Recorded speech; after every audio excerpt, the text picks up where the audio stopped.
Last year I was traveling in Italy, and one thing that I loved there was coffee. It was such good coffee, and when I came back from my trip I really wanted to make as good quality coffee at home.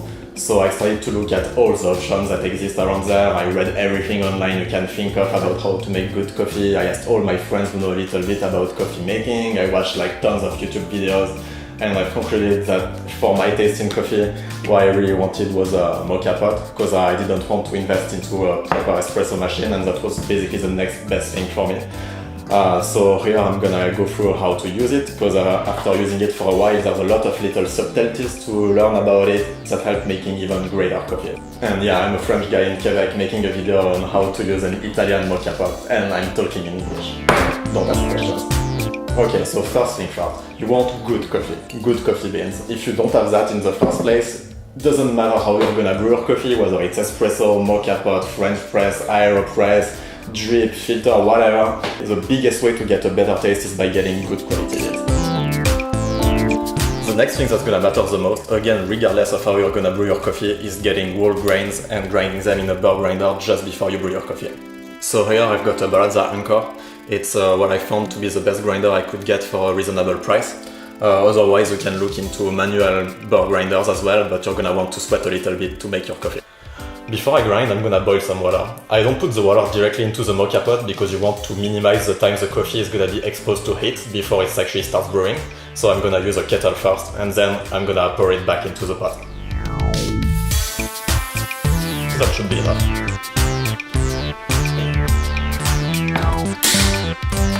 So here I'm using a Stovetop kettle, which is great because the Stovetop is gonna be hot already when I'm gonna put the Moka pot. And that's important because it's gonna be faster to brew, and again that limits the time the coffee is gonna be heated before brewing. If you use an electric kettle instead, I would recommend just putting the stove on with nothing on it in the first place, the time that the water boils, so that it's gonna be hot already when you put the Moka pot on. So while the water is boiling, I'm gonna talk a little bit about cleaning the Moka pot. So there's basically two different screws online about that. Some tell you that it's nice to have a little greasy coffee stains inside, and supposedly it makes the taste better, and some are gonna tell you that it needs to be super clean to have great coffee. So what I do is every time I clean the inside, I mostly rinse it, and I wipe like all the edges with my hands, and that's usually enough. And then once in a while I'm gonna clean it a bit more thoroughly with a sponge, but not much soap. I'm also gonna remove the filter and the gasket here, and I'm gonna clean the inside as well because this thing is not accessible otherwise. The water is nearly boiling, so let's grind the coffee.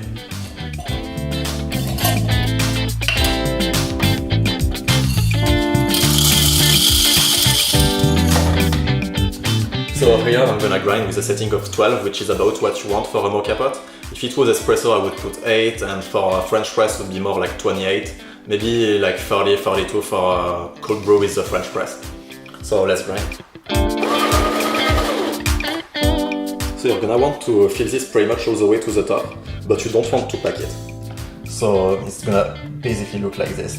I do it over the sink because I don't want to put coffee everywhere.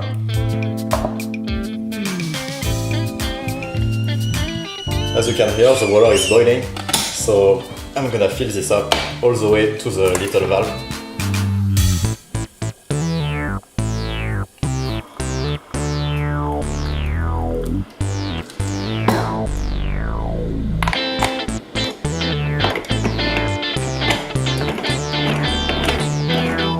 And this you're gonna screw by hand. You don't want to force too much, but it needs to be tight enough so it doesn't leak water on the side.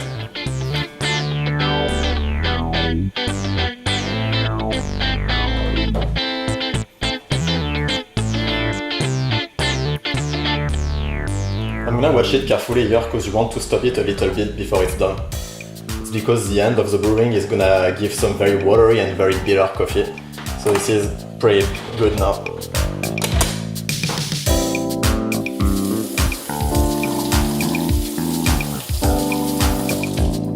And here I have very nice coffee.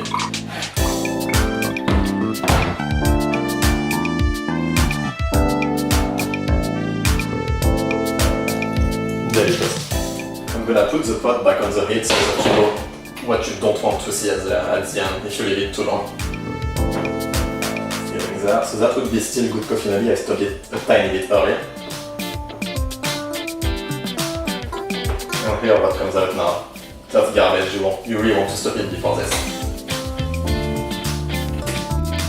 So that's it for today. I hope that was useful, and now I'm gonna enjoy this delicious coffee.